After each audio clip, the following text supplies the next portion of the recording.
Hey guys what's up, this is ये पीयूष गोयल। कैसे हैं आप सभी? I hope you are learning really fantastic. तो भी हमारा चल रहा है chapter 3 risk assessment and internal control. I hope जितना मैं करवा चुका हूँ तुम्हें समझ आ गया होगा, एंड तुमने साथ साथ इस जितने भी मैं लेक्चर्स अपलोड कर चुका हूँ इस चैप्टर के स्पेसिफिकली, वो उन सब लेक्चर्स को तुमने देख भी लिया होगा। ये चैप्टर देखो है थोड़ा टिपिकल, आई रियली अग्री, बहुत सारी थ्योरी कंटेंट भी है, बट अगर तुम इसको लाइक रेगुलरली जब मैं क्लास अपलोड कर रहा हूँ साथ साथ में मेरे करते रहोगे तो स्टिल तुम्हें थोड़ा ईजी लगेगा, राइट। देखो जैसा भी है करना तो हमने है। तो भी लास्ट क्लास में हमने इस चैप्टर का एक जो पार्ट है इस चैप्टर में ऑटोमेटेड इन्वायरमेंट, उसको किया था स्टार्ट। मैंने आपको एक्सप्लेन किया था मतलब कि भी ऑटोमेटेड इन्वायरमेंट का मतलब क्या होता है, अच्छा ईआरपी का मतलब क्या होता है, की फीचर क्या होते हैं एक ऑटोमेटेड इन्वायरमेंट के, एंड सो ऑन। उसका बेसिकली पूरा का पूरा मैंने तुम लोगों को बैकग्राउंड दिया था, ठीक है। तो भी आज हम उसी टॉपिक को अपने करेंगे कंटिन्यू, राइट। तो ठीक है भाई, करते हैं स्टार्ट अपने आज की क्लास को। भाई अगर चैनल पर नया है तो चैनल को सब्सक्राइब करो, सबसे पहला काम। एंड अगर ऑलरेडी मेरे एग्जिस्टिंग व्यूअर हो, मतलब तुम क्लासेस तो देखते हो मेरी रेगुलरली, तो मैं वेट भी रहता है कि सर कब क्लास अपलोड करेंगे, बट अब तक तुमने सब्सक्राइब नहीं किया यार, प्लीज़ ऐसा क्यों कर रहे हो यार, सब्सक्राइब भी कर दो। अपने इस बड़े भाई के लिए यार एक सब्सक्राइब का बटन, वो लाल बटन सब्सक्राइब का बटन प्रेस कर दो, एंड बेल आइकन भी प्रेस कर देना। दूसरी बात, थम्स अप लाइक दे दो इस वीडियो को, कूल। अगर एंड थर्ड बात भाई, उन सभी के साथ शेयर कर दो यार जिनके भी एग्जाम्स आ रहे हैं, चाहे सितंबर में या जैन में या उसके ऑनवर्ड्स, सो दैट भाई वो स्टूडेंट भी अपनी ऑडिट की प्रिपरेशन को इफेक्टिवली कर सकें, राइट। देखो अपना अकेला भला क्यों कर रहे हो यार, सबका भला करो, सबका साथ सबका विकास। मैं हमेशा एक बात बोलता हूँ, अकेला अपना भला मत करो यार, सबका सोचो, कूल। तो भाई करते हैं अपन आज की क्लास को शुरू। तो देखिए लास्ट क्लास में मैंने आपको मीनिंग बता दिया था, की फीचर बता दिए थे, और आज अपन करेंगे यहाँ से स्टार्ट 8.2 से, that is understanding and documented automated environment. आइए देखते हैं टॉपिक क्या कहता है हमें। तो भाई देखो मेरी बात सुनो, अब तुम जिस बिजनेस को ऑडिट करने जा रहे हो, जो तुम्हारा क्लाइंट है, जो उसके सारी की सारी फाइनेंशियल स्टेटमेंट्स हैं, जो उसका पूरा का पूरा फाइनेंशियल रिपोर्टिंग का प्रोसेस है, ट्रांजैक्शन होने से लेकर ट्रांजैक्शन कंट्रोल करने तक, ठीक है, जर्नल से लेकर फाइनेंशियल स्टेटमेंट्स को प्रिपेयर करने तक, सब कुछ जितना भी उसका काम है भाई वो सारा ऑटोमेटेड है, वो सारा ईआरपी के थ्रू हो रहा है, वो सारा कंप्यूटर सिस्टम्स में हो रहा है, कूल। मैनुअल सर कुछ भी नहीं रहा। वो ज़माना चला गया जब बही खाते में हम अकाउंटिंग करते थे, जैसे लास्ट क्लास में मैंने आपको बताया था। अब भाई सारा का सारा काम किस पे हो रहा है, कंप्यूटर्स पे हो रहा है। तो भाई इट रियली बिकम्स इंपॉर्टेंट, बहुत इंपॉर्टेंट है कि तुम जो वो ऑटोमेटेड इन्वायरमेंट है उसको समझो, उसको अंडरस्टैंड करो। तो जब तक तुम उस इन्वायरमेंट को समझोगे नहीं एंड उसके बाद डॉक्यूमेंट नहीं करोगे, भाई तुम ऑडिट क्या करोगे, तुम घंटा करोगे क्या ऑडिट? ऑडिट किसका करते हैं अपन? फाइनेंशियल स्टेटमेंट्स का। फाइनेंशियल स्टेटमेंट्स कैसे बन रही हैं सर? थ्रू कंप्यूटराइज मोड, सारा का सारा काम डिजिटल हो रहा है सर। और जब तक भाई तुम लोग उस डिजिटल मेथड को, उस ईआरपी को, उस कंप्यूटर सिस्टम को नहीं समझते, तुम ऑडिट कैसे कर लोगे? Just think it, think logically. एक बार सोच के देखो, 10 सेकंड का पॉज लो और सोच के देखो, समझे? सो it really becomes imperative important कि भाई हम उस ऑटोमेटेड इन्वायरमेंट को समझें, अंडरस्टैंड करें एंड उसके बाद डॉक्यूमेंट करें, ठीक है। अच्छा क्या क्या पॉइंट्स हमको ध्यान रखने चाहिए that the auditor should consider obtain and understanding, किस तरह हम सर उस एनवायरमेंट की अंडरस्टैंडिंग लें? भाई सबसे पहला काम तो देखो क्या होना चाहिए, information system being used. Sir कौन सा इन्फॉर्मेशन सिस्टम जो है वो यूज़ हो रहा है, मतलब कुल मिलाकर मैं तुम्हें कहूँ कौन सी ईआरपी, कौन सी एप्लीकेशन या कौन सा अकाउंटिंग सॉफ्टवेयर वो यूज़ कर रहे हैं अपनी इस प्रोसेस के लिए। लाइक टैली है, टैली प्राइम हो गया, ठीक है, कस्टमाइज ईआरपी हो गया, मार्ग है, एंड सो ऑन। जो भी हमारे अकाउंटिंग सॉफ्टवेयर हैं, माइक्रोसॉफ्ट डायनेमिक है, जो भी हमारे अकाउंटिंग सॉफ्टवेयर हैं भाई, जो भी तुम्हारा क्लाइंट यूज़ कर रहा है या उसको अपना ही कस्टमाइज ईआरपी है, जो वो एप्लीकेशन यूज़ कर रहा है उसको समझो। क्योंकि जब तक तुम्हें वो एप्लीकेशन चलानी नहीं आएगी, जब तक तुम्हें यही नहीं पता कि टैली प्राइम को ऑपरेट कैसे करना है, पहला जब तक तुम्हें यही नहीं पता कि जो सैप है, हमारा जो सैप है, ओरेकल है, उसको ऑपरेट कैसे करना है, ठीक है, ये ईआरपी को ऑपरेट कैसे करना है, भाई तुम किस तरह अकाउंटिंग कर लोगे, किस तरह तुम ऑडिट कर लोगे, उसके बाद समझो उसका पर्पस क्या है, यही ईआरपी क्यों है, लोकेशन कहाँ पे आईटी सिस्टम्स की, लोकल है ग्लोबल है, मतलब इनका जो सर्वर है, जो तुम्हारे आईटी सिस्टम का सर्वर है वो कहाँ पे है, ग्लोबल है या लोकल है। आर्किटेक्चर, डेस्कटॉप बेस्ड है, क्लाइंट सर्वर है, वेब एप्लीकेशन क्लाउड बेस्ड है। भाई मतलब डेस्कटॉप बेस्ड का मतलब क्या हो गया कि भाई जहाँ तुम्हारा कंप्यूटर सिस्टम पड़ा है, जहाँ पीसी पड़ा है, तुम वहीं पे अपनी अकाउंटिंग कर सकते हो। मतलब लाइक अगर तुम चाहो कि अपने घर जाके या रिमोट एक्सेस कर पाऊँ, लाइक अपने में लाइक हम करते हैं ना कि वर्क फ्रॉम होम कर रहे हैं हम, कि हमारा सारा का सारा डेटा हम क्लाउड पे एक्सेस कर पा रहे हैं, ठीक है, क्या उस तरह का डेटा है कि तुम कहीं से भी रिमोट एक्सेस ले सको, या फिर डेस्कटॉप बेस्ड है, मतलब जहाँ भी वो पीसी पड़ा है, अगर तुम्हारे ऑफिस में पीसी पड़ा है तो तुम जब तक ऑफिस नहीं जाते पहले तब तक तुम लोग कोई काम नहीं कर सकते। वो समझो क्या क्या उसके वर्जन आ चुके हैं, डिफरेंट वर्जन है उसको समझो भाई, क्या क्या उनमें अगर डिफरेंट वर्जन है तो क्या चेंजेस आए नए वर्जन में पुराने वर्जन से अगर हम कंपेयर करें तो। इंटरफेसेस विद इन सिस्टम को समझो, इन हाउस है पैकेज्ड है, मतलब बना बनाया सॉफ्टवेयर लिए या कस्टमाइज करवाया है अपने हिसाब से, अपनी रिक्वायरमेंट के हिसाब से। आउटसोर्स एक्टिविटीज़, सर क्या कोई आउटसोर्स एक्टिविटीज़ भी हैं, लाइक जिस तरह हो गया I T maintenance and support. मतलब अगर हमारे ERP में कोई दिक्कत आ गई, अगर हमारे जो हमारे इन्फॉर्मेशन सिस्टम है, लाइक हम टेलीग्राम यूज़ कर रहे हैं, अगर हमें टेलीग्राम यूज़ करते करते भाई सर कोई प्रॉब्लम फेस करनी पड़ गई, कोई टेक्निकल ग्लिच आ गया, तो हमको तो पता नहीं है, हम कौन सा IT वाले बंदे हैं, हम तो फाइनेंस डिपार्टमेंट वाले बंदे हैं सर, हमको तो अकाउंटिंग, ऑडिटिंग, टैक्सेशन और फाइनेंस का पता है। सो जो IT मेंटेनेंस वाले हैं, तुमने वो एक्टिविटी आउटसोर्स की हुई है तो उनका समझो। और की पर्सन्स कौन है भाई, जो इस पूरे के पूरे प्रोसेस को एडमिनिस्ट्रेटर वो करते हैं, एडमिन करते हैं, एडमिनिस्ट्रेटर या CISO। आई होप तुमको ये पॉइंट समझ आए होंगे। ये कुछ पॉइंट्स हैं जो तुम्हें कंसीडर करने हैं भाई whenever you are obtaining understanding of the IT environment और automated environment you can say. ठीक है सर, चलते हैं नेक्स्ट पॉइंट की तरफ।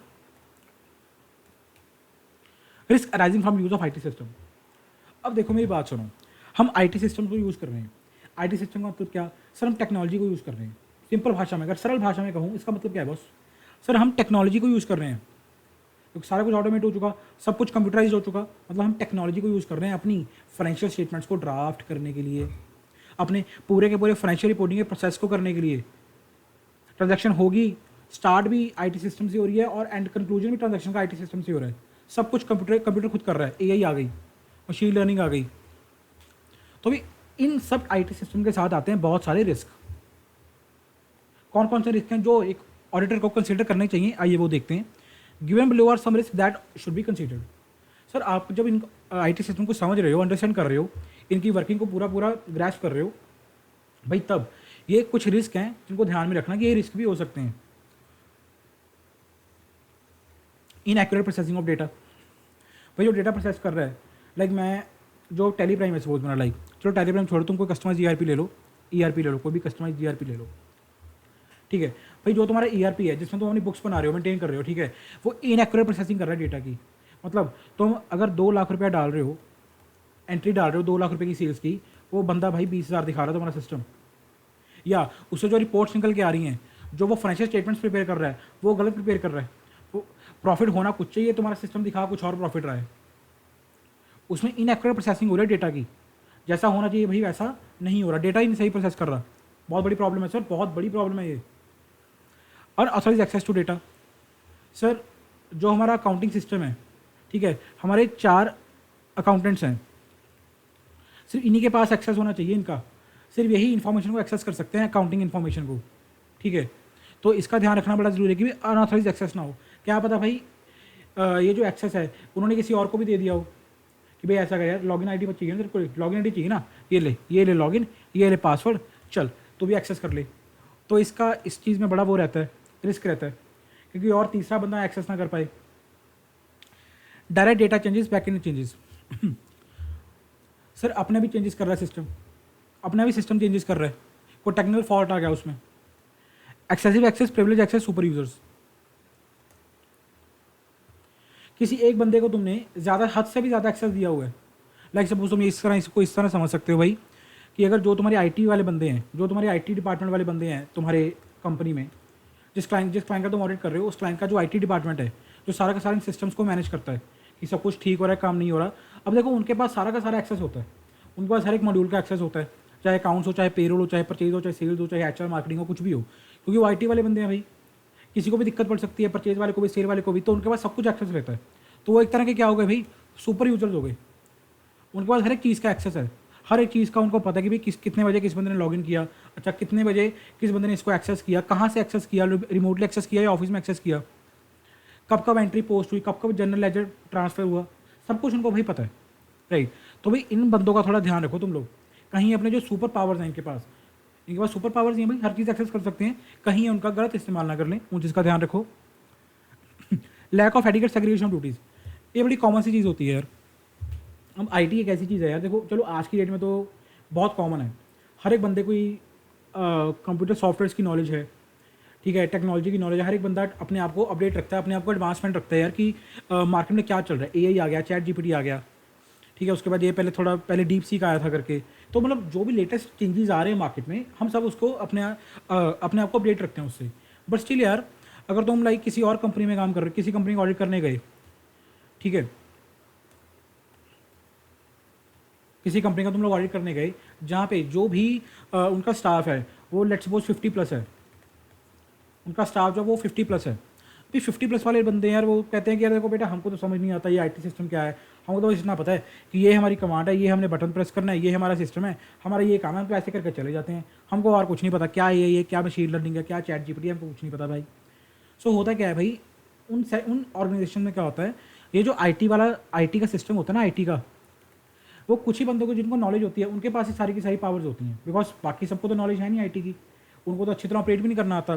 तो जो कुछ बंदे होते हैं जिनको जो लाइक हैं कुछ बंदे जिनको आईटी की नॉलेज है, जो अपने आप को अपडेट रखते हैं कि करंट मार्केट में क्या चल रहा है रिगार्डिंग टेक्नोलॉजी, तो उनके पास ही भी सारी की सारी पावर होती हैं। तो इसके अंदर होता है कि अभी वो अपनी पावर को मिसयूज़ कर सकते हैं। सेम है जैसे हमने इस केस में किया, इसके जो नेक्स्ट पॉइंट किया था, सॉरी इससे जो अगले पॉइंट किया था अपन ने सुपर यूजर्स वाला, तो उसको भी हम वो मिसयूज़ कर सकते हैं। सेम पॉइंट है, सिमिलर पॉइंट है। तो वही कह रहे हैं कि lack of adequate segregation of duties. Segregation of duties का मतलब क्या है भाई, ड्यूटीज़ को डिवाइड करना, अपनी पावर्स को बांटना, कि मतलब एक ही बंदे के ऊपर तुम लोग अपना सारा का सारा काम नहीं सौंप रहे किसी एक बंदे को, तुम डिवाइड करके चल रहे हो। उसका पर्पस यही होता है भाई कि वो अगर हम सारी की सारी पावर एक ही बंदे को दे देंगे तो वो बंदा मिसयूज़ कर सकता है अपनी पावर्स को, ठीक है। तो वो चीज़ बड़ी इस चीज़ में होती है यार, due to I T. Unauthorised changes to system of program, भाई वही बात है, देखो यार आई टी कैसी चीज़ है भाई, लॉगिन आई डी पासवर्ड है, देखो हर चीज़ लॉगिन आई डी पासवर्ड से चलती है। अगर लॉगिन आई डी पासवर्ड तुमने शेयर कर दिया तो वो बंदा एक्सेस कर सकता है उस चीज़ को, ठीक है।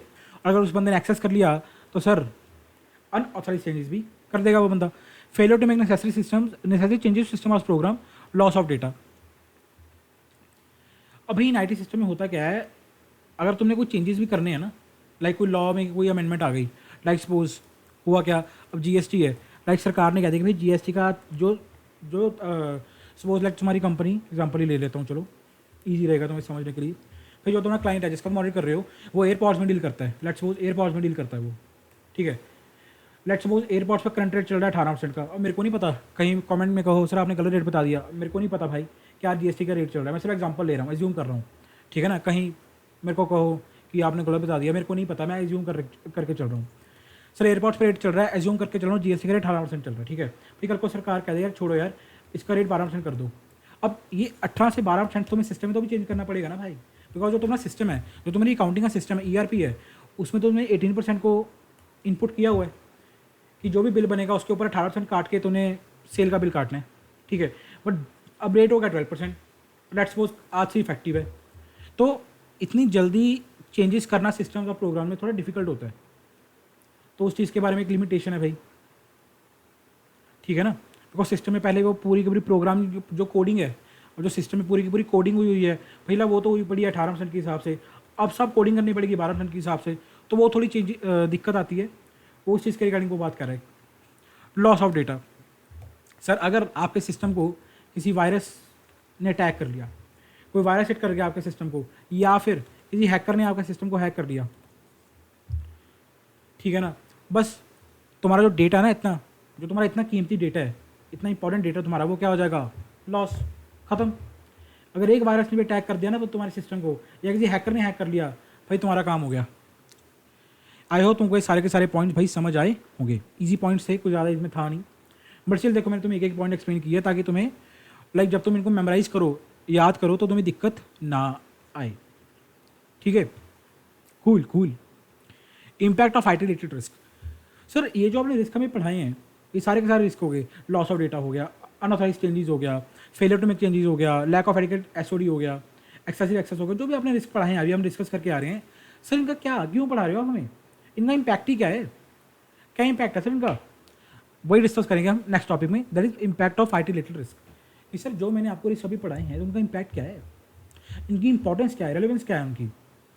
फिर 3 इम्पैक्ट है उनके सबसे बड़े, इम्पैक्ट ऑन सब्सटेंसिव चेकिंग, बहुत सही, controls and reporting, one by one discuss करते हैं भाई। सब्सटेंसिव चेकिंग इस चैप्टर के ही जो नेक्स्ट टॉपिक्स आएंगे, अपकमिंग टॉपिक्स आएंगे, उनमें भी डिस्कस करेंगे।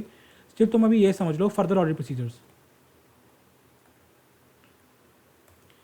सब्सटेंसिव चेकिंग क्या होती है, नेक्स्ट टॉपिक में डिस्कस करेंगे इस चैप्टर के जो अपकमिंग टॉपिक्स आएंगे, ठीक है। बट करंटली तुम ये समझ लो फर्दर ऑडिट प्रोसीजर्स, भाई जाहिर सी बात है, impact on further audit procedure तो पड़ेगा ही पड़ेगा ना यार।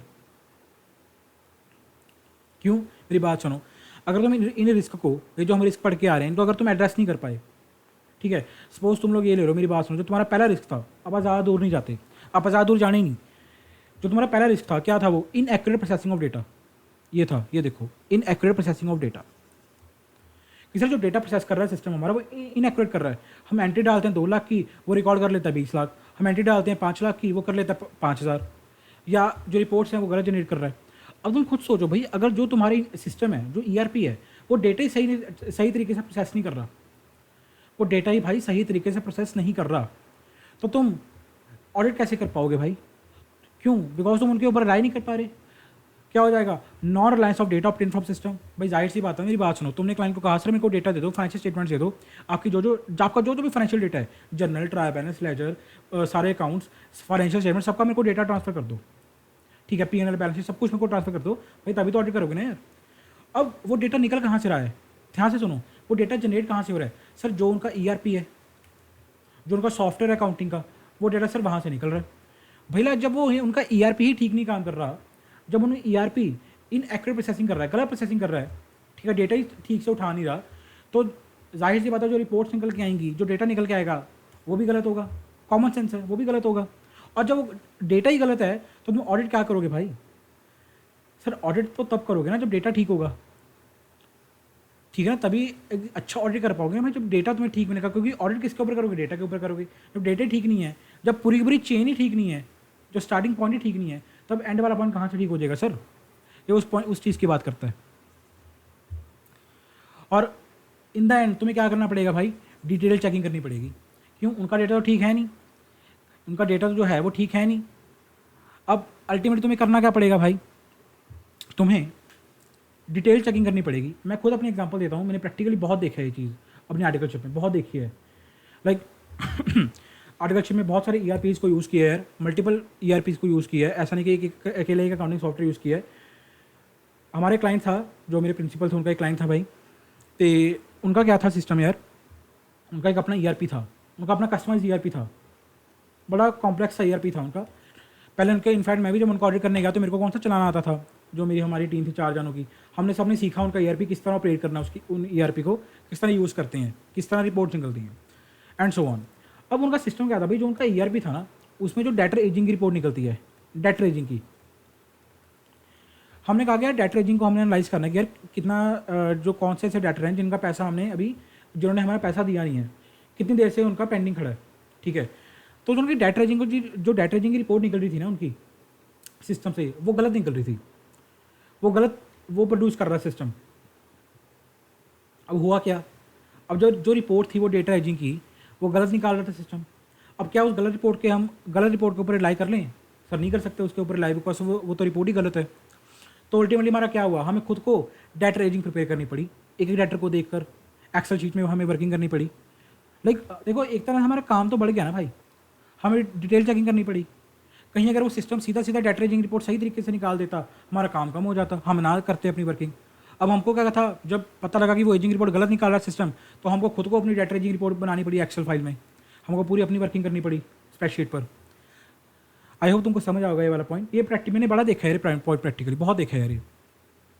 इम्पैक्ट ऑन कंट्रोल्स, सर पढ़ाई देता हूँ आइए। It can lead to non reliance on automatic control system calculation and accounting procedure built in application, it may result in additional audit work. घूम फिर आके वही बात है यार, घूम आकर वही बात है। अब सपोज तो मैं एग्जांपल देता हूँ एक चीज़ की,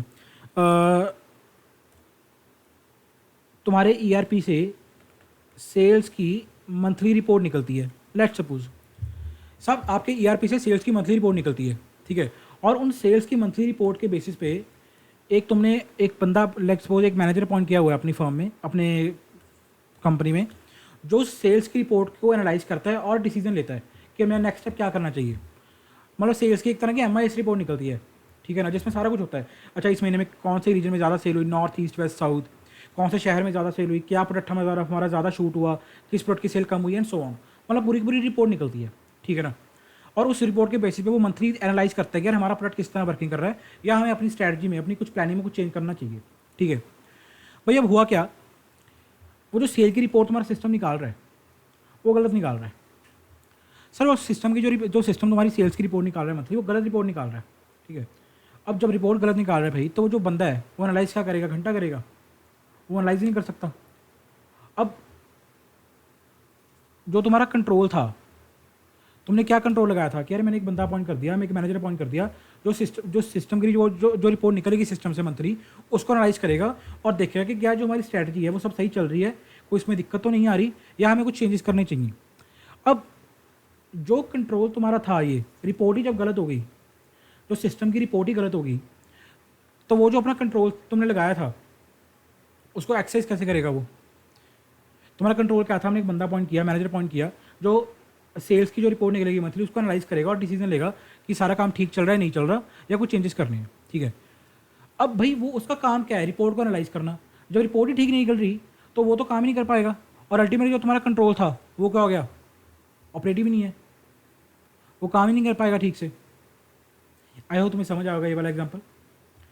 इंपैक्ट ऑन रिपोर्टिंग, भाई अल्टीमेटली मेरी बात सुनो, जब सारा कुछ ही गलत प्रोसेस हो रहा है, डेटा भी ठीक नहीं प्रोसेस हो रहा, कंट्रोल भी ठीक प्रोसेस नहीं हो रहे, तो अल्टीमेटली जो रिपोर्टिंग रिक्वायरमेंट्स है वो तो ऑब्वियसली गलत होगी ना यार, सीधी सी बात है। आई होप तीनों के तीनों पॉइंट्स तुम्हें समझ आ गए होंगे। अब आता है नेक्स्ट पॉइंट पे, types of controls in an automated environment. बहुत सही टॉपिक लगता है मेरे को, बड़े अच्छे एग्जांपल तुम्हें देख के समझाऊंगा। बहुत सारे बच्चे कंफ्यूज रहते हैं इस टॉपिक में क्योंकि उनको सही एग्जांपल नहीं कभी मिली, राइट। बट मैं तुम्हें एग्जांपल दूंगा बिल्कुल सही तरीके से, प्रैक्टिकल एग्जांपल दूंगा ताकि तुम इनको इस चीज़ को समझ पाओ, ठीक है। सर टाइप्स ऑफ कंट्रोल क्या होते हैं एक ऑटोमेटेड एनवायरनमेंट? क्या कंट्रोल्स होते हैं? 3 तरह के कंट्रोल्स होते हैं। क्या होते हैं? 3 तरह के कंट्रोल्स होते हैं। कौन कौन से? फर्स्ट है जनरल आईटी कंट्रोल्स, दूसरा है application controls, and third point है भाई आईटी डिपेंडेंट कंट्रोल्स। सबसे पहले समझेंगे अपन लोग एप्लीकेशन कंट्रोल्स को। सबसे पहले अपन लोग समझेंगे एप्लीकेशन कंट्रोल्स को, उसके बाद हम समझेंगे जनरल कंट्रोल्स को, एंड इन द एंड हम समझेंगे आईटी डिपेंडेंट कंट्रोल्स को, ठीक है। आइए देखते हैं एप्लीकेशन कंट्रोल्स को। क्या होते हैं एप्लीकेशन कंट्रोल्स? हाँ जी, एप्लीकेशन कंट्रोल्स जैसा नाम वैसा मतलब एप्लीकेशन कंट्रोल्स, किसी एक एप्लीकेशन के ऊपर कंट्रोल्स। हम कहते हैं ना यार हमने अपने मोबाइल में एक ऐप इंस्टॉल कर ली, वो ऐप का मतलब क्या होता है भाई? एप्लीकेशन।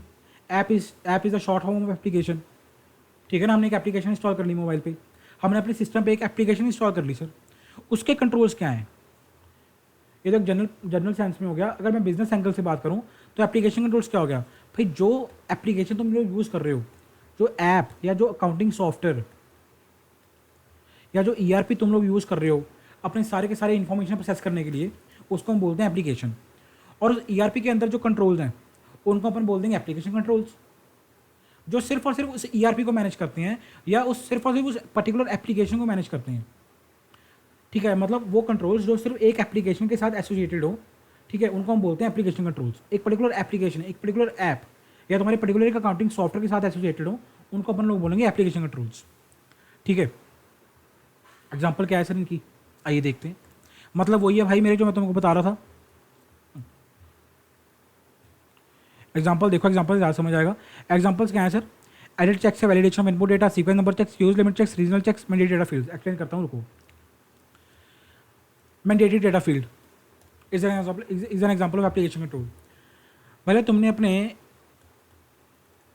जो तुम्हारा ईआरपी है उसी में सेल्स का जो मॉड्यूल है, ईआरपी के अंदर जो मैंने लास्ट क्लास में समझाया था ईआरपी दिखता कैसे, कौन कौन से मॉड्यूल्स होते हैं उनमें। अगर नहीं देखा तो पहले वो देखो, सब कुछ लिंक्ड है भाई।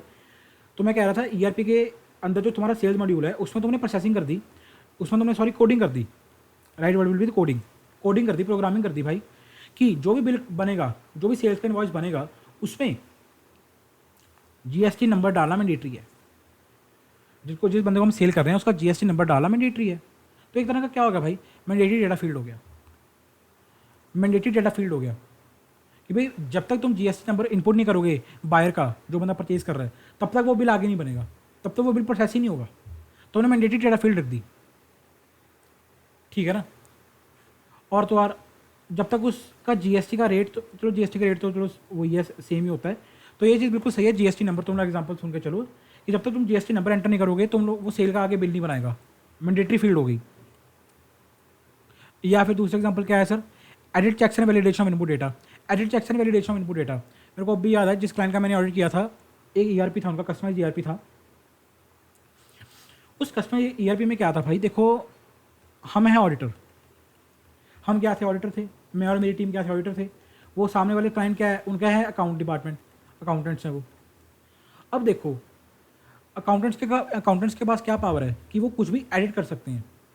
लेकिन उन्होंने कोई बिल गलत एंटर कर दिया, 10,000 की अमाउंट थी, उन्होंने 1,000 एंटर कर दिया, तो मॉडिफाई कर सकते हैं उस बिल को और रिवाइज कर सकते हैं, बिल्कुल कर सकते हैं। कोई जनरल एंट्री डाल सकते हैं, डिलीट कर सकते हैं, कुछ भी कर सकते हैं, उनके पास एडिटिंग की पावर है, वो एडिट कर सकते हैं डेटा। बट जब उन्होंने हमें एक्सेस दिया, भाई जब क्लाइंट ने हमें एक्सेस दिया, उनके फाइनेंस डिपार्टमेंट ने, तो उन्होंने हमें एडिट का एक्सेस नहीं दिया।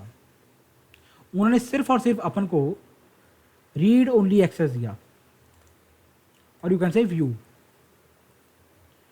कि सर आप अकेला व्यू कर सकते हो, देख सकते हो, अकेला रीड कर सकते हो, मतलब बट कुछ एडिट नहीं कर सकते।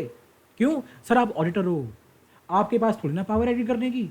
हम अकाउंटेंट्स हैं, हम जनरल एंट्री बनाते हैं।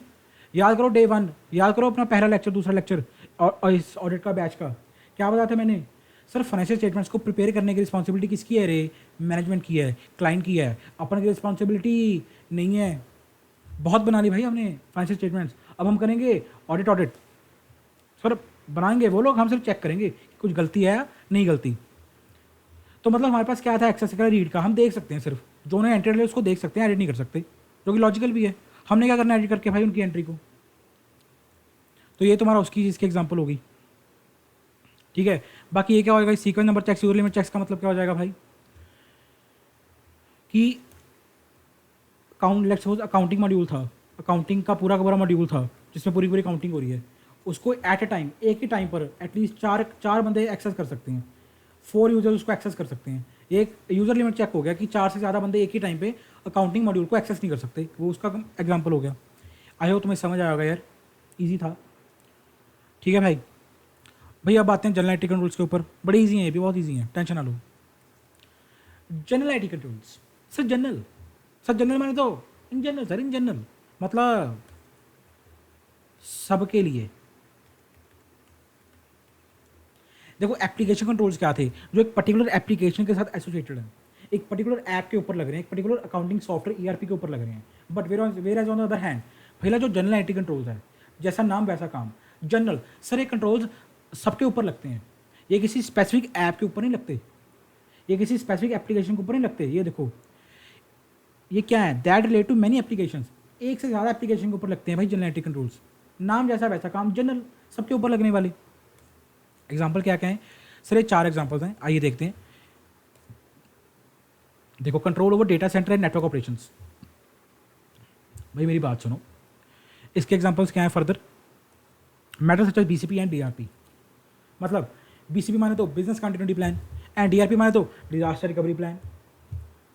सर बीसीपी का मतलब क्या है, बिजनेस कंटिन्यूटी प्लान, माने तो अपन का बिजनेस कंटिन्यू रहेगा, चलता रहेगा, कंटिन्यू रहेगा। कोविड आया था 5 साल पहले, ठीक है, पैंडेमिक था, बहुत बड़ा पैंडेमिक था। सर सारे के सारे बिजनेसेस क्या हो गए, शट डाउन हो गए, लॉकडाउन लग गया, हर कहीं लॉकडाउन था। आप जिस शहर में थे, मैं जिस शहर में, सब कहीं लॉकडाउन था सर।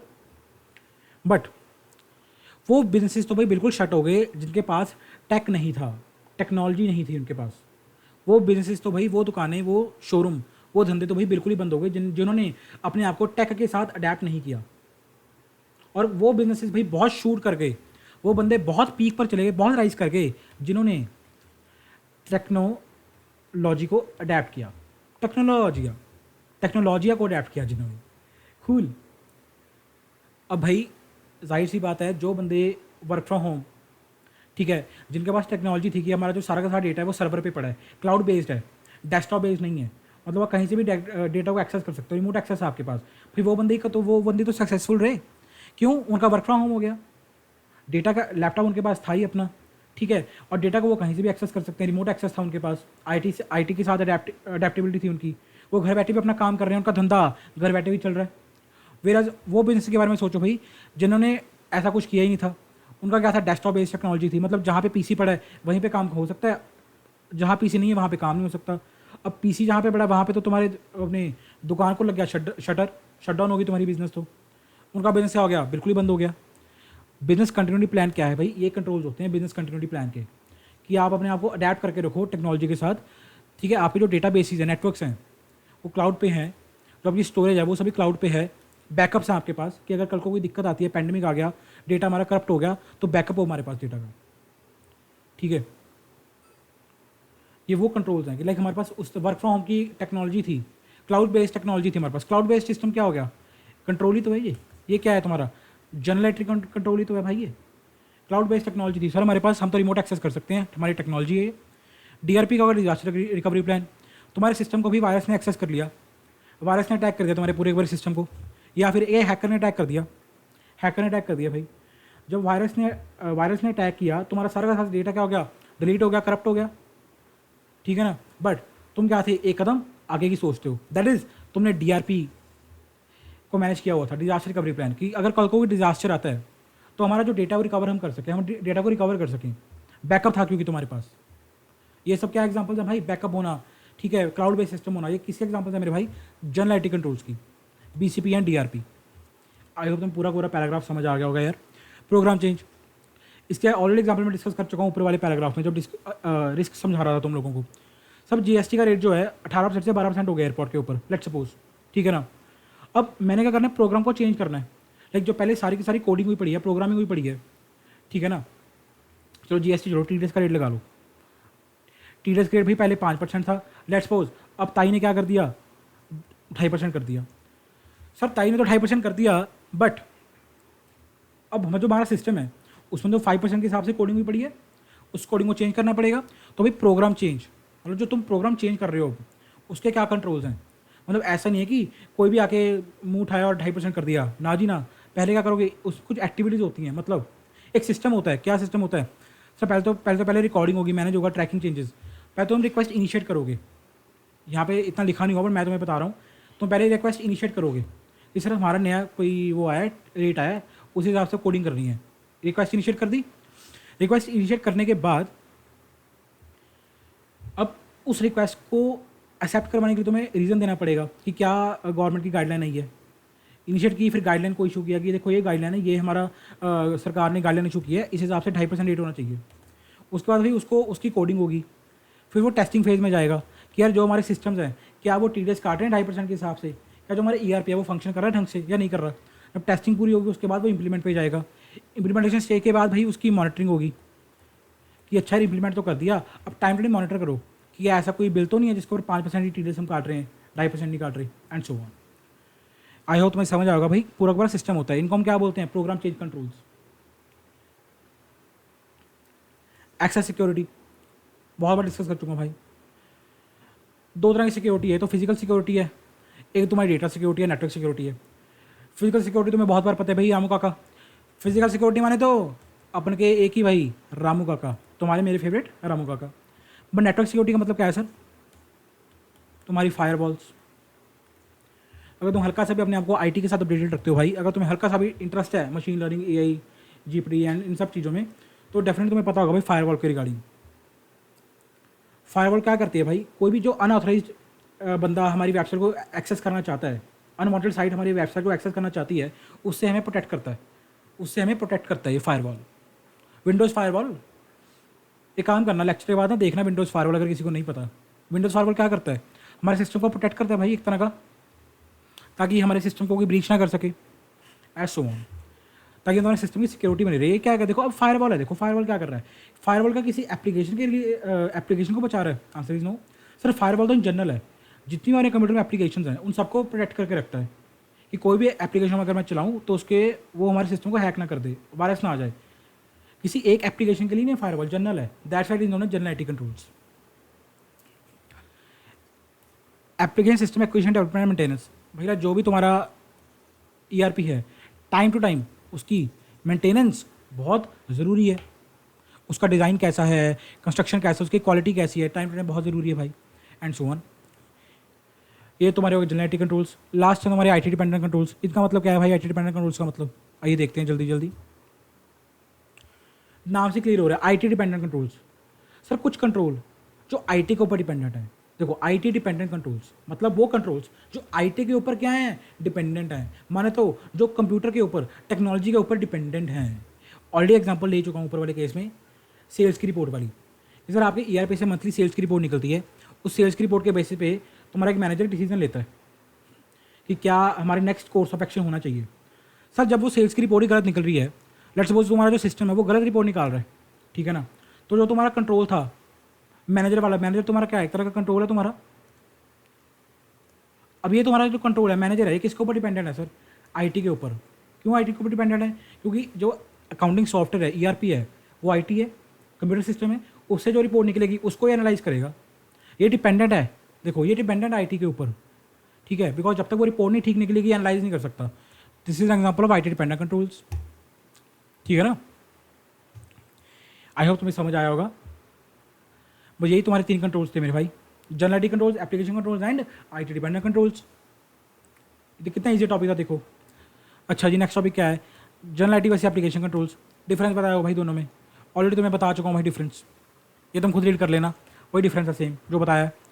टेस्टिंग मेथड्स क्या है भाई, सर हम इन कंट्रोल्स को जो ऑटोमेटेड इन्वायरमेंट है इनमें हम ऑडिट करेंगे कैसे। हमें हमारे पास ईआरपी है, बट सर हम ईआरपी में स्टार्ट कैसे करें। टेस्टिंग माने तो टेस्ट करना भाई, क्या मेथड्स होंगे। अरे क्यों सोचता है भाई तू, क्यों सोचता है यार, इतना ज़्यादा नहीं सोचना, नहीं सोचना भाई इतना ज़्यादा। वही मेथड्स अपन के पुराने वाले, old school, inquiry, observation, inspection and re performance. ये देखो इंक्वायरी करेंगे सर, पूछताछ करेंगे, ऑब्जर्व करेंगे, अपन बस बैठा देख रहा है ए करना, इंस्पेक्शन करेंगे, कागज़ पलटाएंगे, इंस्पेक्शन डॉक्यूमेंट्स को देखेंगे एंड री परफॉर्मेंस करेंगे, री परफॉर्मेंस करके देखेंगे, बात खत्म। वही 4 पॉइंट्स हैं भाई, inquiry, observation, inspection and re performance. बहुत अच्छे से डिस्कस कर चुका हूँ अर्लियर क्लासेस में मैं, you very well know guys. भाई वही इसको एक्सप्लेन किया हुआ है कि इंक्वायरी करेंगे सबसे पहले। अच्छा अकेले इंक्वायरी मत कर लेना, क्यों, inquiry alone is not sufficient. सब अकेले इंक्वायरी, सामने वाले बंदे से इंक्वायरी की, अच्छा कैसे काम करता है, अच्छा ऐसे काम करता है, ठीक है, उसकी बातों के ऊपर भरोसा नहीं करना। क्यों, क्योंकि तुम ऑडिटर हो, तुम किसी की बातों में नहीं आ सकते कि सामने वाले ने ऐसा कहते तुमने मान लिया। नो, तुम री परफॉर्मेंस करके देखोगे तुम। अच्छा ठीक है सर आपने कह दिया ठीक है, बट मैं अपनी तसल्ली के लिए खुद भी एक बार ट्राई करना चाहता हूँ, खुद एक बार परफॉर्म करके देखना चाहता हूँ। री परफॉर्मेंस बहुत ज़रूरी है when testing an automated environment भाई। some of the more common methods are as follows। क्या है ये देखते हैं।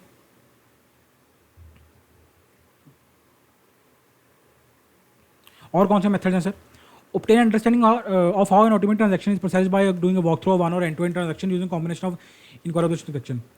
क्या है सर इसमें मेन वर्ड, वॉक थ्रू बड़ी अच्छी तरह समझाया हुआ है मैंने, माने तो A to Z।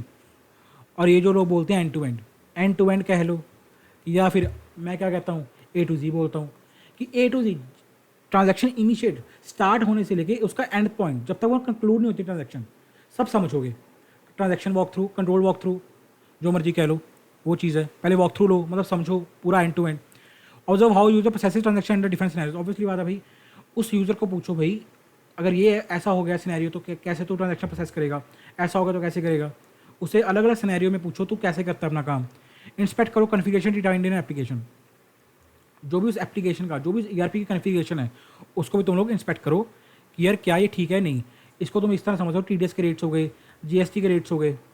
अब टीडीएस के रेट, जीएसटी के रेट तो भी फिक्स ही है ना, कि अगर मैंने सामने वाले बंदे को, लेट्स सपोज मैं किसी ब्रोकर को पेमेंट कर रहा हूँ, I think 5% rate I think commission के ऊपर, ठीक है ना, तो उसको मैं 5% टीडीएस काटूंगा। अगर मैं किसी प्रोफेशनल को पेमेंट कर रहा हूँ तो ठीक है भाई, सिस्टम में एंटर किया हुआ 10% टीडीएस काटना है। अच्छा अगर मैं एयरपॉड्स बेच रहा हूँ तो उसके ऊपर इतना जीएसटी का रेट लगेगा। तो ये क्या है, कन्फिगरेशन ही तो है तुम्हारे सिस्टम की। इसको इंस्पेक्ट करो कि यार जो रेट होना चाहिए क्या वो वही है कि गलत है। इनफैक्ट ये मैंने प्रैक्टिकली किया हुआ है चेक, ये जो पॉइंट तुम्हारा लिखा हुआ है ये मैंने प्रैक्टिकली भी फील किया इस पॉइंट को, कन्फिगरेशन वाले पॉइंट को। I have practically seen this point, मैंने देखा इस पॉइंट को, I have seen this thing. मैंने अपने आर्टिकलशिप में भी देखे और मैंने डेलॉयट में भी देखा ये पॉइंट, जो मैंने अपने डेलॉयट में ऑडिट किए थे इस पॉइंट को मैंने और चेक किया स्पेसिफिकली। चेक मैंने यही किया था कि जो रेट मैंशनड है एज पर द कॉन्ट्रैक्ट, कि कॉन्ट्रैक्ट में रेट है इतना होना चाहिए, तो इतना ही रेट क्या हम चार्ज कर रहे हैं नहीं कर रहे, वो सब उसको कन्फिगरेशन करो कि सिस्टम में क्या चार्ज हो रहा है नहीं हो रहा।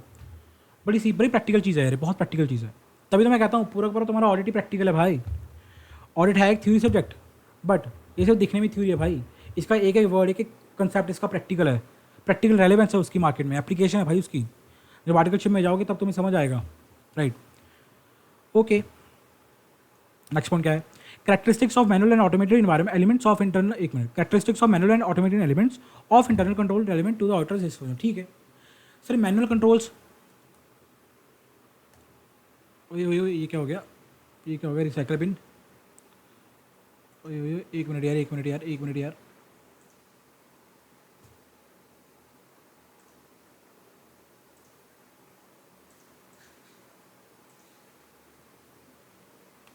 हम्म।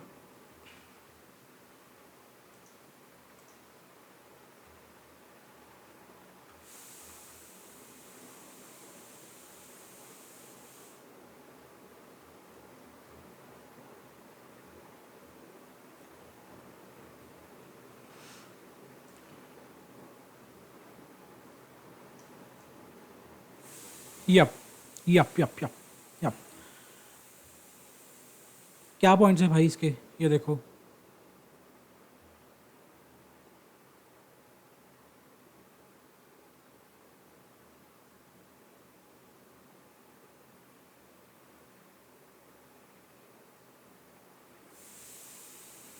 ये देखो, हाँ हाँ, अपन ने करेक्टरिस्टिक्स पे थे अपन। मैनुअल कंट्रोल्स के एंड ऑटोमेटिक कंट्रोल्स के क्या करेक्टरिस्टिक्स हैं, ठीक है, क्या क्या करेक्टरिस्टिक्स हैं ये देखते हैं।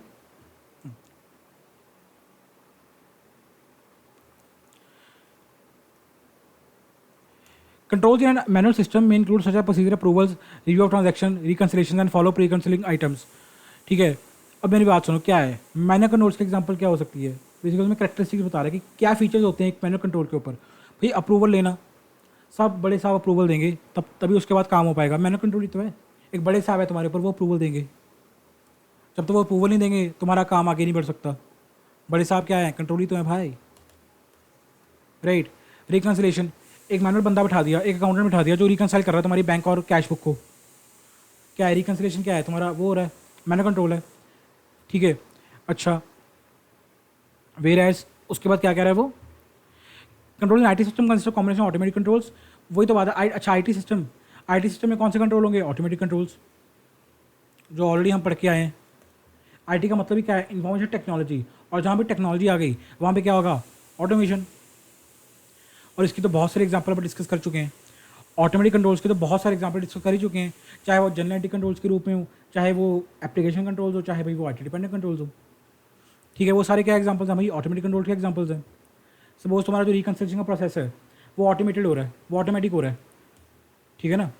डेट रेजिंग हो गया, रिकंसिलेशन हो गया, इन सब का प्रोसेस क्या है, ऑटोमेटेड हो रहा है तुम्हारे सिस्टम में। तो तुम्हारा ईआरपी है वही इसकी रिकंसिलेशन कर देता है, तुम्हें करनी नहीं पड़ती, वो क्या हो गया, ऑटोमेटिक कंट्रोल हो गया। आई होप तुम्हें समझ आया होगा। Cool. Manual elements versus automatic elements in entities under control. Sir manual controls कब यूजफुल होते हैं एक एंटिटी के लिए, और ऑटोमेटिक कंट्रोल्स कब यूजफुल होते हैं किसी एंटिटी के लिए, हम कैसे पता करें, क्या फैक्टर्स हैं जो बेसिकली दोनों को वो करते हैं, ये इन्फ्लुएंस करते हैं। आओ देखें। सर मैनुअल कंट्रोल्स कब यूजफुल होंगे, कि मतलब कब आप आईटी का यूज़ ना करो और आप जो ह्यूमंस हैं, मैनुअल चीज़ें हैं उनके ऊपर ही आप रिलाई करो, कब वो यूज़फुल होगा चीज़।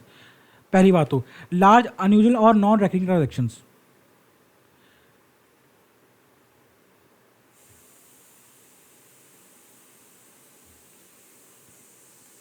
वर्ड पे ध्यान देना, अनयूजुअल, कुछ भी अनयूजुअल नहीं है, और नॉन रेकरिंग ट्रांजेक्शन्स और लार्ज ट्रांजेक्शन्स। भाई जो ट्रांजेक्शन रेकरिंग नेचर की नहीं है, जो होनी कभी कभार है, जो बहुत लार्ज ट्रांजेक्शन है, और जो अनयूजुअल ट्रांजेक्शन है, उसके केस में भी आईटी के ऊपर अपने डिपेंडेंट मत रखना, क्योंकि वो ट्रांजेक्शन भी बहुत इंपॉर्टेंट ट्रांजेक्शन है। इसका मतलब देखो, इन तीनों के वर्ड का मतलब क्या हुआ, लार्ज भी है, बड़ी सारी ट्रांजेक्शन है, अनयूजुअल है, कभी कभार होती है सब, और नॉन रेकरिंग है। अनयूजुअल का मतलब ही क्या हो गया, नॉन रेकरिंग मतलब जल्दी जल्दी नहीं होती, कभी कभार होती है सर, साल में एक बार हो गई, 2 बार हो गई। इसका मतलब क्या होगा भाई, तो ये मतलब इंपॉर्टेंट ट्रांजेक्शन है, ये इंपॉर्टेंट ट्रांजेक्शन है भाई बहुत। और इतनी इंपॉर्टेंट ट्रांजेक्शन के केस में भी आईटी के ऊपर मत अपना ज़्यादा डिपेंडेंट रखना। क्यों, रिस्क देखे नहीं आईटी के, क्या पता वो गलत प्रोसेस कर दे डेटा, क्या पता अनऑथराइज चेंजेस हो जाए, क्या पता हैक हो जाए, क्या पता कुछ हो जाए, क्या पता लॉस हो जाए तुम्हारा डेटा, एंड सो ऑन। सो अगर तुम्हारी ये एग्जाम्पल है तो इस केस में तुम मैनुअल कंट्रोल्स को यूज़ कर सकते हो, ठीक है। Where errors are difficult to define anticipated, भाई जाहिर सी बात, जहाँ गलती होने के चांसेस बहुत कम है, एरर्स आर डिफिकल्ट, अगर इंसान भी काम करेगा तो एरर नहीं होगा। उस केस में तुम मैनुअल कंट्रोल रखो। इन changing circumstances that require control response outside the scope of an existing automatic control. भाई कुछ ऐसा सर्कमस्टांस जहां ऑटोमेटिक कंट्रोल नहीं काम कर सकता। सपोज लगा लो भाई, सिंपल सी बात है, लिटिगेशन लगा लो। मेरे दिमाग में सिस्टम लिटिगेशन आ रहा है सिर्फ। भाई तुम्हारा बेसिकली तुमने एक फाइनेंस मैनेजर अपॉइंट किया हुआ है जो सारा का सारा काम देखता है तुम्हारे बिजनेस का, लिटिगेशन मैनेजर। उसका काम फाइनेंस मैनेजर, तुम्हारे बहुत सारे फाइनेंस मैनेजर हैं, एक तुम्हारा लिटिगेशन का मैनेजर है कि लाइक अगर तुम्हें कोई नोटिस आ गया, चाहे इनकम टैक्स डिपार्टमेंट से हो, चाहे जीएसटी से हो, चाहे किसी और डिपार्टमेंट से हो, तो वो सारा का सारा काम वो देखता है। अब लिटिगेशन एक ऐसा मैटर है भाई जहाँ एआई शायद ना उतना बढ़िया काम कर पाए या ऑटोमेटिक कंट्रोल इतना ना बढ़िया काम कर पाए जितना एक बंदा कर पाए। बिकॉज नोटिस को इंटरप्रेट करना, एनालाइज करना कि क्या नोटिस है डिपार्टमेंट से, उसको एक जो मैनेजर है, एक इंसान है, ह्यूमन माइंड है, वही अच्छी तरह प्रोसेस कर सकता है रादर देन कंप्यूटर। समझ पा रहे हो? तो उस केस में मैनुअल कंट्रोल सही रहेंगे। 4 point in monitoring the effectiveness of automatic control. जाहिर सी बात है भाई, बहुत कॉमन सेंस वाला पॉइंट है। सर ऑटोमेटिक कंट्रोल्स किस तरह काम कर रहे हैं, क्या वो ठीक काम कर रहे हैं, क्या वो इफेक्टिवली काम कर रहे हैं, नहीं कर रहे, भाई इसको जज कौन करेगा? ये तो भाई ह्यूमन ही करेंगे ना यार। सर जिसने जिसने वो कंट्रोल बनाया है, अब जिसने एआई, लाइक मेरी बात सुनो, चैट जीपीटी है। अब चैट जीपीटी भाई जिस बंदे ने बनाई है, ठीक है, चैट जीपीटी जो जिस कंपनी अपनी बनाई है, अब वो कंपनी के बंदे ही चेक करेंगे ना भाई चैट जीपीटी काम कर रही है नहीं कर रही, और वो चेक तो वही ह्यूमन ही करेंगे ना भाई। अब एआई को एआई थोड़ी चेक करेगी, एआई को एआई थोड़ी चेक करेगी, ये तो कॉमन सेंस है भाई। एआई के ऊपर एक एआई। अच्छा, अगर एआई को एआई चेक कर रही है तो फिर इस एआई को कौन चेक कर रहा है? कोई थर्ड एआई? पागल बनती हैं ये भाई, सब पागल बातें हैं ये। मतलब जो ऑटोमेटिक कंट्रोल्स हैं उनको वो परफॉर्म कर रहे हैं नहीं कर रहे ठीक से, उनको भाई चेक करने के लिए तो ह्यूमन ही चाहिए, जाहिर सी बात है। सर ऑटोमेटिक कंट्रोल्स कहाँ सही रहेंगे? मतलब manual control are less suitable, automatic controls कहाँ ज़्यादा सही रहेंगे? Where are high volume of recurring transactions. जाहिर सी बात है, अभी एक ही काम करना है, तुमने बार बार वही कर रहे हो, इससे अच्छा ऑटोमेटिक कर देना उस प्रोसेस को यार। अगर किसी बच्चे को पता हो एक्सेल में मैक्रोज होती हैं, अगर किसी बच्चे को पता हो एमएस एक्सेल में मैक्रोज होती हैं, ठीक है, अगर किसी को नहीं पता तो कोई चक्कर नहीं है भाई। मैं बहुत जल्दी आजकल में अपना एमएस एक्सेल का कोर्स भी इंट्रोड्यूस करने जा रहा हूँ, जिसमें बेसिक टू एडवांस एक्सेल तो मैं कवर करवाऊंगा। Basic to advance Excel, right. Excel की क्या रेलेवेंस है वो मुझे पता है। अब बिकॉज जब तुम आर्टिकलशिप में जाओगे तुम्हें खुद को पता लग जाएगा एक्सेल की क्या रेलेवेंस है अपनी लाइफ में, ठीक है। तो ऑलरेडी मैं बहुत जल्दी भाई आजकल में दो दिन में बस मैं शुरू करवाने जा रहा हूँ अपना एमएस एक्सेल का कोर्स। तो stay tuned and stay updated for that as well. तो भाई मैक्रोज होती है, मैक्रोज का काम क्या होता है समझाऊंगा उसमें, खैर एक्सेल में भी, कि सर जो हम काम रेपिटेटिव कर रहे हैं, रिपीट मोड पे कर रहे हैं, जो डेली बेसिस पर हम काम कर रहे हैं, रिपीट काम है, उसको दोबारा दोबारा करने से अच्छा भाई, उसके ऊपर टाइम वेस्ट करने से अच्छा उसको ऑटोमेट कर दो। ही एआई उसको कर रही है, कंप्यूटर उसको खुद कर रहा है, ठीक है। क्यों एक ही काम को दोबारा दोबारा करना भाई, ऑटोमेट करो उस चीज़ को। अच्छा दूसरा पॉइंट क्या है, क्या हो गया इसे? Control activities where the specific ways to perform the control can be adequately designed and automated. भाई जहाँ तुम्हें लग सकता है कि कंट्रोल हम डिज़ाइन कर सकते हैं, वो एक्टिविटी भाई जहाँ तुम्हें लगता है कि कंट्रोल अच्छी तरह हम डिज़ाइन कर सकते हैं और वो परफॉर्म भी करेगा, तो भाई वहाँ पे तो तुम कंट्रोल ही रखो। बिकॉज टेक्नोलॉजी में गलती होने के चांसेस बहुत कम है। अगर कोडिंग प्रोग्रामिंग ढंग से हो गई तो गलती के चांसेस बहुत कम है, राइट। अच्छा उसके बाद चलते हैं भाई अपन नेक्स्ट टॉपिक के ऊपर, that is audit approach in automated environment. Sir क्या ऑडिट अप्रोच रहेगी मेरे भाई? वही ऑडिट अप्रोच है, ज़्यादा कुछ नहीं है। बेसिक जो ऑडिट की अप्रोच है वही ऑडिट की अप्रोच रहती है। मतलब सर हम किस तरह ऑडिट करेंगे एक ऑटोमेटेड एनवायरनमेंट में? सर चाहे ऑटोमेटेड एनवायरनमेंट हो चाहे ऑटोमेटेड एनवायरनमेंट ना हो, ऑडिट की जो बेसिक अप्रोच है वो वही रहती है। क्या रहती है? रिस्क असेसमेंट करो सबसे पहले तो भाई, सबसे पहले तो भैया तुम लोग रिस्क असेसमेंट करो, रिस्क को असेस करो। अच्छा क्यों करना रिस्क असेस? सर ताकि we can identify more risky areas and less risky areas and accordingly we can plan the NTE of the audit procedure to be perform. Nature timing extent NTE माने तो, ठीक है ना। Risk assessment कैसे करोगे? इन accounts को देखोगे, significant accounts कौन कौन से हैं, क्वालिटेटिव एंड क्वांटिटेटिव कंसिडरेशन को एनालाइज करोगे, रिलेटिव एजर्शंस को चेक करोगे, assertions completeness, existence, accuracy, valuation, present obligations, occurrence, याद है कि नहीं याद है? अच्छा उस मिसस्टेट में होने के चांसेस कितने हैं, लाइकलीहुड कितनी है उसकी, कोई मिसस्टेट में होने के चांसेस कितने ज़्यादा हैं, उसको असेस करो। अच्छा आईटी देखो, अब ऑटोमेटेड एनवायरनमेंट का ऑडिट कर रहे हो तो आईटी सिस्टम को कंसीडर करके चलना कि भी आईटी सिस्टम में कौन कौन से रिस्क हो सकते हैं, कौन कौन से रिस्क हो सकते हैं जो अपन ऊपर पड़े। अच्छा जी, रिस्क असेसमेंट कर ली, उसको अंडरस्टैंड करो और इवैल्यूएट करो। मतलब तुमको पता लगेगा कि ये एरिया रिस्की है, ये एरिया लेस रिस्की है, यहाँ पे हम अपना कंट्रोल के ऊपर रिलाइज कर सकते हैं। उसके बाद क्या करोगे, समझना स्टार्ट करो। समझोगे कैसे, narrative flow charts, internal control question, checklist जो अपन लास्ट क्लास में डिस्कस किया था आई थिंक, ये भी रिस्क कंट्रोल मैट्रिक्स प्रिपेयर करो। अच्छा, वॉक थ्रू लो, end to end A to Z walk through लो कंट्रोल का पूरा। Process for consideration for NTE develop control segregation duties, ये चीज़ को ऑब्जर्व कर लेना एक तो कि भाई क्या SOD है, मतलब सेग्रीगेशन है ड्यूटीज़ की, ये एक ही बंदे के ऊपर सारी की सारी पावर है, कहीं वो मिसयूज ना कर ले, वो वाला पॉइंट आ गया। IT जनरल कंट्रोल्स और एप्लीकेशन कंट्रोल्स, ये आज ही पढ़ा के चुका हूँ। टेस्ट करो ऑपरेटिंग इफेक्टिवनेस, मतलब अकेला समझो ना, अकेला मतलब अकेला अंडरस्टैंड मत करो, इंक्वायरी कर ली, अंडरस्टैंड कर लिया, वॉक थ्रू ले लिया, ना, खुद भी करके देखो, टेस्टिंग करो उसके ऑपरेटिंग इफेक्टिवनेस की कि सर क्या वो ढंग से काम कर रहा है कि नहीं कर रहा, whether the control is operating effectively और नॉट। ये सब वो पॉइंट्स आ गए अपने, क्योंकि सारा का सारा टेस्ट मत करो, सैम्पल बेसिस पर टेस्ट कर लो, सैम्पल टेस्टिंग, ये देखो ठीक है। और एंड में भाई रिपोर्टिंग करनी है तुमने, तुम्हारा काम क्या है भाई एंड में, क्या काम है ऑडिटर का, सर ऑडिट करके हमने एक ओपिनियन इशू करना है कि यार whether the FS presented true and fair view of the operation of the entity और नॉट। ये वाला तुम्हारा पॉइंट आएगा ऑडिट रिपोर्ट का, बात खत्म।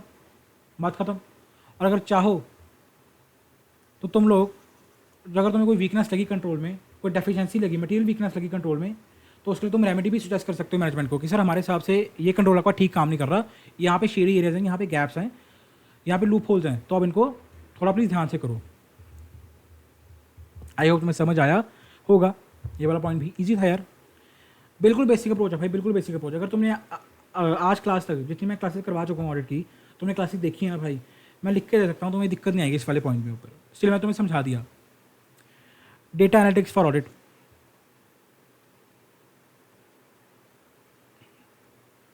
क्या मतलब है डेटा एनालिटिक्स का, sir data analytics for audit का मतलब क्या है, क्या मतलब है, सिंपल साइज का एक मतलब है, सिंपल साइज का एक मतलब है क्या, यूज ऑफ सॉफ्टवेयर टूल्स और techniques while performing the audit. Sir audit करते हुए, ऑडिट करने के लिए अपन लोग क्या कर रहे हैं, कंप्यूटर सिस्टम्स का, सॉफ्टवेयर्स का यूज़ कर रहे हैं ऑडिट को करने के लिए, हैं सर, बिल्कुल। तुम आर्टिकल्चर में जाओगे, तुम लोग ऑब्जर्व करोगे भाई ऑडिट को करने के लिए सॉफ्टवेयर आ चुके हैं, वो पूरे के पूरे सॉफ्टवेयर हैं भाई ऑडिट को करने के लिए, जहाँ पूरा का पूरा तुम्हारा इंटायर ऑडिट एंगेजमेंट मैनेज हो सकती है, स्टार्टिंग से लेकर बिल्कुल एंड तक। अगर तुम्हें याद हो तो मैंने ऑडिट स्ट्रैटेजी वाले चैप्टर में भी एग्जांपल दी थी इस चीज़ की, अगर किसी बच्चे को याद हो, ठीक है ना। तो भाई डेटा एनालिटिक्स फॉर ऑडिट का मतलब क्या है, इस टॉपिक का मतलब क्या है कि हम ऑडिट कर रहे हैं by using software tools and techniques, मतलब कंप्यूटर्स को यूज़ कर रहे हैं अपन ऑडिट करने के लिए, कुछ टूल्स को यूज़ कर रहे हैं, सॉफ्टवेयर हो गए वो टूल्स क्या आ गए, सॉफ्टवेयर हो गए, एक सेकंड पेन ऑन करने दो, सॉफ्टवेयर हो गए डिफरेंट तरह के, कुछ एप्लीकेशन हो गए कंप्यूटर्स में। अच्छा, वो कौन कौन से एप्लीकेशन है सर, स्प्रेडशीट्स, चाहे गूगल शीट कर लो या MS एक्सेल कर लो। स्प्रेडशीट की बेस्ट एग्जांपल दे रहा हूँ, ये दिमाग में आती है हर बंदे के, या गूगल शीट है या MS एक्सेल है। भाई तुम लोग जब आर्टिकल्चर में जाओगे तुम लोग खुद देखोगे भाई तुम्हारा 80% 80 छोड़ो 90% काम दोनों एक्सेल पे हो रहा है, 90% काम दोनों MS एक्सेल पे हो रहा है। MS एक्सेल के बिना भाई तुम लोग अपना CA की जर्नी इमेजिन नहीं कर सकते, इमेजिन ही नहीं कर सकते भाई। CA बन भी जाओगे ना, चाहे प्रैक्टिस करो, चाहे टीचिंग में जाओ, चाहे जॉब में जाओ, कहीं भी चले जाओ भाई, MS एक्सेल एक ऐसा टूल है भाई, इसके बिना कुछ नहीं हो सकता। और MS एक्सेल अगर किसी को यूज़ करना आ जाए ना, तो बंदा ऑडिट भी थ्रू MS एक्सेल इतनी बड़े तरीके से कर सकता है। दैट्स वाई भैया MS एक्सेल का मैं कोर्स भी लेके आ रहा हूँ, ताकि यार तुमको समझा सकूँ MS एक्सेल के बारे में भी, जिसमें तुम्हें MS एक्सेल के बहुत सारे फॉर्मूलाज सिखाऊंगा, अलग अलग वो सिखाऊंगा फंक्शन। MS एक्सेल इसके एग्जांपल है भाई सॉफ्टवेयर टूल्स की, या फिर ऑडिट के सॉफ्टवेयर आते हैं, कैट का मतलब क्या है, computer assisted audit techniques, idea, ACL, ये सब क्या है, ये सब कैट है, CWT। आइडिया किसके एग्जांपल है, ACL किसके एग्जांपल है भाई, सर ये सॉफ्टवेयर है ऑडिट को करने के लिए, ये सॉफ्टवेयर हमें हेल्प करते हैं ऑडिट को करने के लिए। These are the computer assisted audit techniques, मतलब ऑडिट हम कर रहे हैं किसकी मदद से, कंप्यूटर की मदद से हम ऑडिट कर रहे हैं। तो ये है भाई तुम्हारा डेटा एनालिटिक्स फॉर ऑडिट। अच्छा, ये कहाँ सर कैसे काम आते हैं टूल्स, एक्सेल हो गया, आइडिया हो गया, ACL हो गया, कैसे काम आते हैं, बहुत काम आते हैं मेरे भाई, बहुत काम आते हैं। Check completeness of data and population that is used to either test और कंट्रोल्स, सर कंप्लीटनेस चेक कर सकते हो आप डेटा की, आप डेटा की कंप्लीटनेस को चेक कर सकते हो। तुम्हें जो डेटा मिलेगा ना पूरा पूरा, वो किस में मिलेगा? स्प्रेडशीट में मिलेगा, एक्सेल में। जब तुम ऑडिट करने जाओगे ना अपना, विदाउट एक्सेल तुम ऑडिट नहीं कर सकते। तुम्हें सारा का सारा डेटा किस में मिलेगा? एक्सेल में मिलेगा। और एक्सेल में तुम क्या कर सकते हो भाई, अपना जो कंप्लीटनेस प्रोसीजर है कि हमारा डेटा कंप्लीट है कि नहीं कंप्लीट है, उसको चेक कर सकते हो। Selection of audit samples, random sampling, systematic sampling, ये आगे पढ़ेंगे अपन सैम्पलिंग को, नेक्स्ट चैप्टर में हमारा कवर है सैम्पलिंग। ये जो टूल्स हैं हमारे आइडिया, ACL, ये किस में हेल्प करते हैं तुम्हारी सैम्पलिंग को निकालने में? हम पढ़ते थे ना चैप्टर 1 में कि अगर हमारे पास 100 इनवॉइसेस हैं तो हम 100 में से को थोड़ी चेक करेंगे, इतना टाइम थोड़ी है हमारे पास। हम 10 इनवॉइसेस को चेक कर लेंगे, पर ये 10 कौन से इनवॉइसेस चेक कर रहे हैं? वो सैंपल, ये सैंपल जो निकालना है 10 इनवॉइसेस का, कि 100 में से कौन सा इनवॉइस चेक करें 10, उनमें तुम्हें हेल्प करेगा सिलेक्शन ऑफ सैंपल्स में। Recomposition of balances, reconstruction of try balance from transaction data. तुमने कोई कैलकुलेशन करके देखनी है कि यार ये जो कैलकुलेशंस हैं वो ठीक हो रही है कि नहीं हो रही। लाइक टैक्स की कैलकुलेशन लगा लो, टैक्स कैलकुलेशन हो गई, इंटरेस्ट कैलकुलेशन हो गई, प्रीपेड की कैलकुलेशन हो गई, ठीक है, GST की कैलकुलेशन हो गई। एक्सेल तुम्हें हेल्प करेगा, ये सॉफ्टवेयर हेल्प करेंगे तुम्हें। Reperformance of mathematical calculation, depreciation, bank interest calculation, वही बात देखो, वही बात आ गई। डेप्रिसिएशन ठीक कैलकुलेट हुई है नहीं हुई, जो ब्याज हमें मिल रहा है वो ठीक कैलकुलेट हुआ है नहीं हुआ। जर्नल एंट्री को एनालाइज करना, फ्रॉड इन्वेस्टिगेशन करना एंड कंट्रोल एफिशिएंसी को इवेल्यूएट करना। इनफैक्ट एक्सेल में ना एक टूल होता है ट्रेसिंग डिपेंडेंट्स एंड प्रेसिडेंट्स का, ये बड़ा हेल्प करता है हमें ऑडिट में। ये MS एक्सेल में टूल होता है, ट्रेस करना डिपेंडेंट्स और प्रेसिडेंट्स को, ये बहुत हेल्प करता है हमें ऑडिट में। ये सब बड़ी प्रैक्टिकल चीज़ें हैं, इसलिए मैं तुम्हें विजुलाइज करने का ट्राई किए, राइट। फास्ट ट्रैक बैच है, इससे ज़्यादा देखो नहीं जा सकता यार। रेगुलर बैच में तुम्हें मैं करके भी दिखा देता प्रैक्टिकली, बट एनीवेज सिर्फ प्रैक्टिकल तुम लोग सीख सकते हो इस चीज़ को एक्सेल के कोर्स में।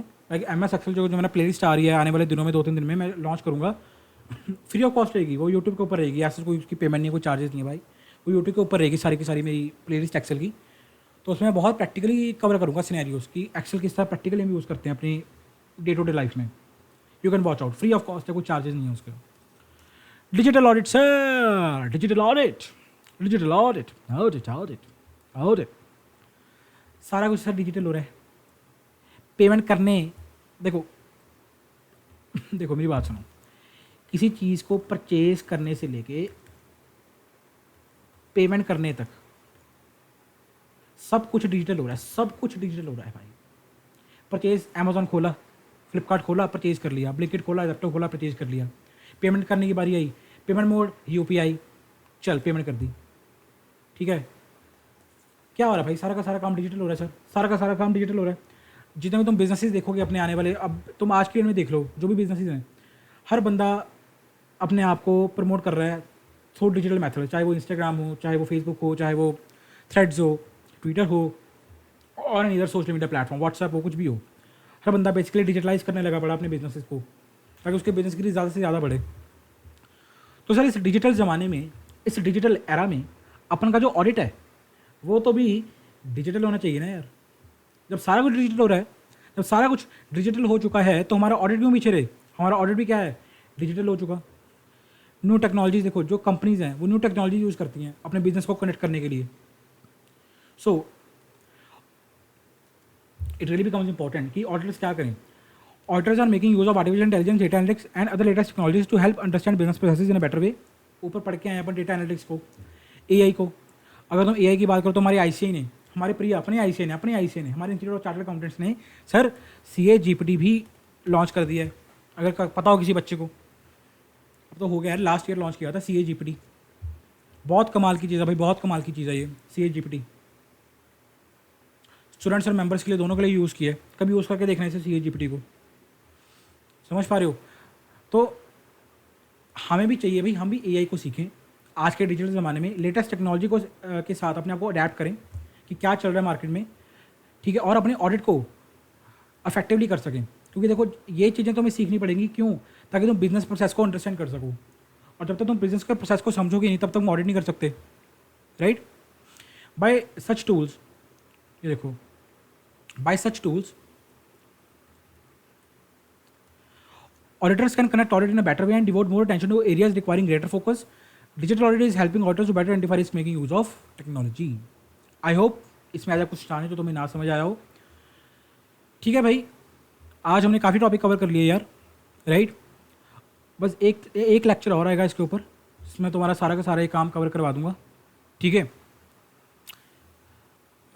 ठीक है भाई, जितना करवाया उसको करना रीड। आज मैं यहाँ लेक्चर यहीं पॉज करता हूँ, 1 आवर का हो चुका लेक्चर ऑलरेडी, 1 आवर प्लस जा चुका। ठीक है सर, मिलते हैं अपन नेक्स्ट क्लास में। ठीक है बहन, इजाज़त दे अपने इस बड़े भाई को, मिला नेक्स्ट क्लास में। तब तक के लिए जितना करवा चुका हूँ भाई उसको पढ़ लेना रेगुलरली। जो मैं लेक्चर डाल रहा हूँ प्लीज़ देखते रहो, लैग बिल्कुल मत करो, पेंडिंग मत करो, तुम्हारा नुकसान होगा इनमें। रिवाइज करते रहो साथ साथ में। एंड कोई डाउट होगा तो टेलीग्राम पे मेरे को रीच आउट कर लेना, आई विल रिप्लाई। ठीक है सर, मिलते हैं नेक्स्ट क्लास में। तब तक के लिए #learn with CA Piyush, #study with logic। Bye bye.